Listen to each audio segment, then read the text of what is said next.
کچھ لوگ کہتے ہیں 12 ربیع الاول کو حضور کی وفات ہے، اس دن جشن منانا کیسا؟ میرا پہلا جواب یہ ایٹم بم، پہلا جواب ہی ایسا ہے، ساری عمر سوچتے رہے وفات کا غم یا جشن وہ منائیں جن کے مر گئے، میرا نبی زندہ ہے۔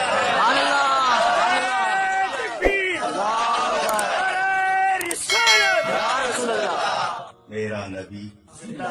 میں کہنا جے پیغمبر زندہ ہوئے تا پھر پیغمبر دے اوتے بڑے الزام آتے، پیغمبر زندہ ہوئے تا نماز با جماعت پڑھنی فرض ہے، پیغمبر زندہ ہوئے تا قرآن پاک باہر نکل کے سناونا فرض ہے، پیغمبر زندہ ہوئے اپنی روندی فاطمہ دے ہجوں پوچھنا فرض ہے، پیغمبر زندہ ہوئے حضرت حسین جڑا محمد دے سینے تے پلیا ہے روندا روندا کربلا وچ کیوں گھس گیا ہے، پیغمبر جے جیندا ہوئے حضرت عثمان دے خون دیاں ندیاں کیوں بہ گئیاں، پیغمبر جے جیندا ہوئے پاک فدق دے دھکے کیوں ملدے رہے، پیغمبر جے زندہ ہوئے مرتد کیوں ہوئے ابو بکر صدیق دی خلافت وچ، پیغمبر جے زندہ ہوئے امیر معاویہ تے حضرت عائشہ حضرت علی دی جنگ کیوں ہوئی ہے، پیغمبر جے زندہ ہوئے ابو بکر صدیق خلیفہ کیویں بن گیا ہے، پیغمبر جے زندہ ہوئے حضرت عمر خلیفہ کیویں بن گیا ہے، تو ایڈا کافر ہے جیں دے نال